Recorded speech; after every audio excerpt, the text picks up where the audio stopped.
মঙ্গলবার যারা রাত জেগে চ্যাম্পিয়ন্স লিগ দেখেছেন তারা হয়তো গোলের হিসেব রাখতে রাখতে খেয়ে হারিয়ে ফেলেছেন। এক রাতে 43টা গোল, ভাবা যায়? 9টি ম্যাচে 43টি গোল হয়েছে, 5টি লাল কার্ড, 6টি পেনাল্টি। চ্যাম্পিয়ন্স লিগের আরো একটি পাগলাটে রাত গেল।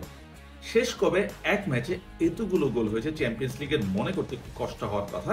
তবে খুব বেশি দূরে যেতে হবে না, গত বছর একদিনে 64টি গোল হয়েছিল চ্যাম্পিয়ন্স লিগের এক রাতে। তবে সেটা ছিল 18টি ম্যাচ একই দিনে হয়েছিল গ্রুপ পর্বের শেষ ম্যাচে।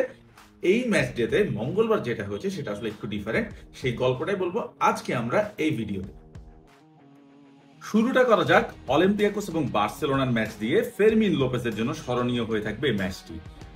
বার্সেলোনার এই স্প্যানিশ ফরওয়ার্ড করেছেন তার ক্যারিয়ারের প্রথম হ্যাটট্রিক। শুরুতেই তার গোলে এগিয়ে যায় এবং সেকেন্ড গোলটিও তিনি পেয়ে যান ফার্স্ট হাফের মধ্যেই।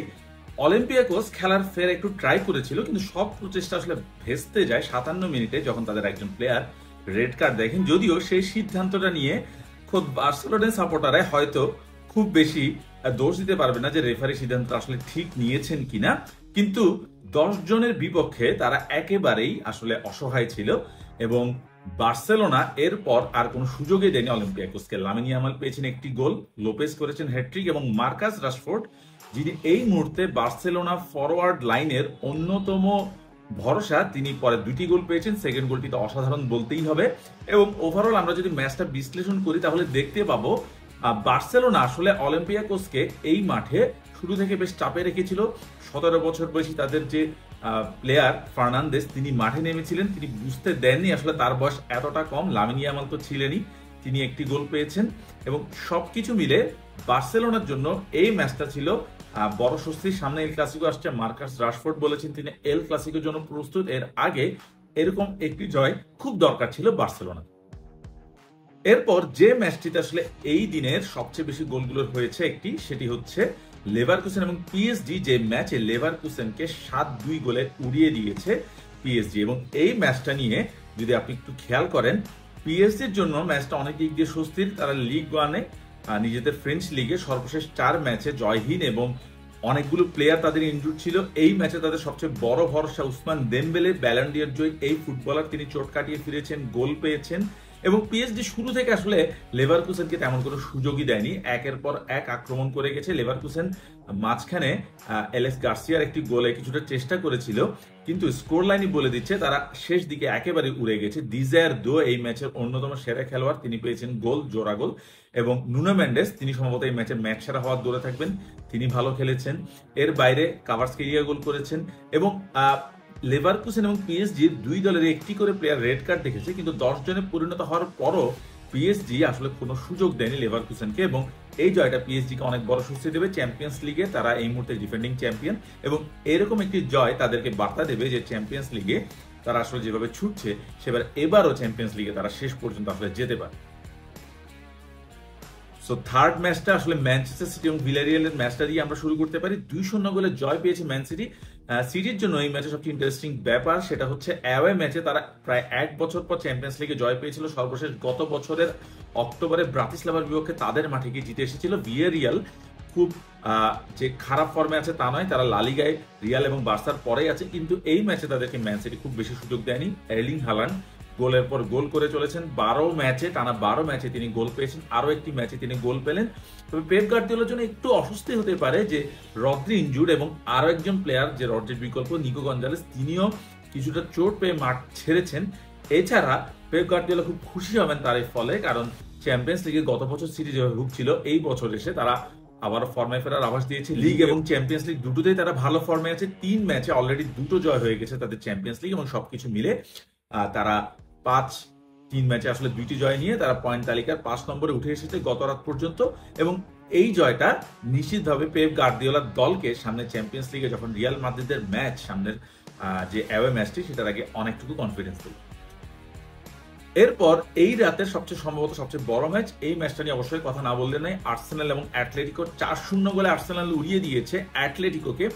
এই ম্যাচ নিয়ে ম্যাচের আগে বেশ বিতর্ক হয়েছিল, কারণ অ্যাটলেটিকোর প্লেয়ার অভিযোগ করেছিলেন আর্সেনালের মাঠে গোসল করার পর ট্রেনিং এর পরে তাদেরকে গরম পানি দেওয়া হয়নি, সেটা নিয়ে তারা লিখিতভাবে উয়েফাকে অভিযোগ জানিয়েছেন। আমরা জানি ইউরোপে এই সময় কতটা ঠান্ডা থাকে, সো গরম পানি না পাওয়াটা স্বাভাবিকভাবে তাদের জন্য একটা অস্বস্তির ব্যাপার। তবে প্রথমার্ধে অন্তত সেই অস্বস্তিটুকু ছিল বলে খুব বেশি মনে হয়নি, কারণ আর্সেনালের সঙ্গে তারা মোটামুটি পাল্লা দিয়েই লড়েছে। কিন্তু সবকিছু বদলে গেছে সেকেন্ড হাফে, যখন একটি সেট পিস থেকে প্রথম গোলটি পেয়ে যায় আর্সেনাল। আমরা জানি আর্সেনাল সেট পিসে কতটা দুর্দান্ত। 2023 সালের পরে তারা কর্নার থেকেই যে গোলগুলো করেছে, তাদের আশেপাশে আর কোনো দল ইংলিশ প্রিমিয়ার লিগে এতগুলো গোল করতে পারেনি। আর্সেনালের জন্য এই ম্যাচে তাদের সবচেয়ে বড় স্বস্তি ছিল যে সেকেন্ড হাফে তাদের গোলটি পেয়ে যাওয়া। এরপর 12 মিনিটে আসলে একরকম উড়ে গেছে অ্যাটলেটিকো। ভিক্টর ইয়োকেরেস তিনি জোড়া গোল করেছেন, তার গোল দুটি খুব স্বস্তি দেবে আর্সেনাল কোচ মিকেল আর্তেতাকে, কারণ এই স্ট্রাইকারটাকে অনেক আশা নিয়ে আর্সেনাল এনেছে, কিন্তু গত কয়েকটি ম্যাচে, ইনফ্যাক্ট গত 6টি ম্যাচে তিনি গোল পাননি। তার এই গোল খরা ঘুচেছে এই ম্যাচে। অ্যাটলেটিকো অবশ্যই ভালো একটা দল, ভালো বেশ কিছু প্লেয়ার আছে তাদের, তবে এই ম্যাচে আলভারেজের দল তেমন কোনো সুযোগ বলতে গেলে সেকেন্ড হাফে তৈরি করতে পারেনি। আর্সেনাল 4-0 গোলে যে উড়িয়ে দেওয়ার ম্যাচ, সেখানে আসলে একরকম বলা যায় সেকেন্ড হাফে তারা বড় একটা জয় পেয়েছে এবং মার্টিনেলিও গোল পেয়েছেন। সবকিছু মিলে মিকেল আর্তেতার দল আশাবাদী থাকবে গত মৌসুমের মতো চ্যাম্পিয়ন্স লিগও তারা এই মৌসুমে খুব ভালো করতে পারবে। এরপর যে ম্যাচটা নিয়ে একটু কথা বলতেই হবে সেটা হচ্ছে নিউক্যাসল এবং বেনফিকার ম্যাচ। 3-0 গোলে জয় পেয়েছে নিউক্যাসল। এই ম্যাচটা সবচেয়ে ইন্টারেস্টিং ব্যাপার ছিল একটা এসিড যেটা করেছেন নিউক্যাসলের গোলকিপার পোপ। তিনি তা একটি বলা যায় তার হাফে বল ধরে সেটি বাড়িয়ে দিয়েছিলেন নিউক্যাসলের তার একজন প্লেয়ার বার্নসকে, সেখান থেকে সরাসরি অ্যাসিস্ট করেছেন তিনি এবং সেই পাস থেকে বার্নস গোল পেয়েছেন। গোলকিপারের অ্যাসিস্ট সাধারণত খুব বেশি দেখা যায় না, ইনফ্যাক্ট চ্যাম্পিয়ন্স লিগের ইতিহাসেই পোপের আগে ইংলিশ গোলকিপারের অ্যাসিস্ট করার রেকর্ড মাত্র একটি ছিল। নিউক্যাসল বেশ ভালো খেলেছে এই ম্যাচে, সবকিছু মিলে 3-0 গোলের জয়টি তাদেরকে বেশ কনফিডেন্স। এরপর এই রাতে সবচেয়ে সারপ্রাইজিং রেজাল্ট আমার মতে নাপোলি এবং পিএসজি। নাপোলি 6-2 গোলে উড়ে গেছে পিএসভির কাছে, ডাচ ক্লাব পিএসভি। নাপোলি কিন্তু আমরা জানি সিরিয়া চ্যাম্পিয়ন, কিন্তু তারা যেভাবে আসলে আত্মসমর্পণ করলো পিএসভির কাছে, তাদের বলে দিচ্ছে যে ইউরোপে আসলে চ্যাম্পিয়ন্স লিগে যে কোনো দিন যে কোনো কিছু হতে পারে। এই ম্যাচে স্কট ম্যাকটিওমিনি জোড়া গোল পেয়েছেন নাপোলির হয়ে, কিন্তু পিএসভির যে প্লেয়ারদের সামনে নাপোলি আসলে টিম হিসেবে দাঁড়াতে পারে।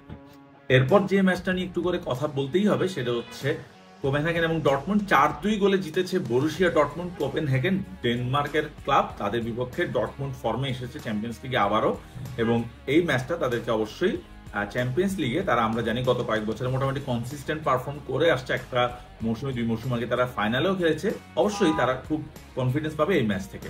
এবং শেষ ম্যাচের একটা ম্যাচ নিয়ে একটু করে কথা বলতে হয়। 0-0 ড্র হয়েছে কায়রাত আলমাতি এবং পাফোস, চ্যাম্পিয়ন্স লিগের দুটি নতুন ক্লাব। আলমাতি হচ্ছে কাজাখস্তানের ক্লাব, তাদেরকে নিয়ে আমাদের একটা স্পেশাল ভিডিও আছে। পাফোস সাইপ্রাসের ক্লাব, তারাও এই চ্যাম্পিয়ন্স লিগে প্রথমবারের মতো খেলছে। এই দুই দলের ম্যাচ 0-0 গোলে ড্র হয়েছে। এটা ছিল চ্যাম্পিয়ন্স লিগের আমাদের গত রাতের সামারি। এতগুলো ইনসিডেন্ট, এতগুলো গোল, তবে আরো একটি রাত অপেক্ষা করছে। সেই রাতে নিশ্চয়ই আরো অনেক কিছু হবে এবং সেই রাতে যা যা হবে সেসব নিয়ে আবারও হাজির হয়ে যাবে আপনাদের সামনে। ততক্ষণ পর্যন্ত সুস্থ থাকুন, ভালো থাকুন, অনেক অনেক ধন্যবাদ।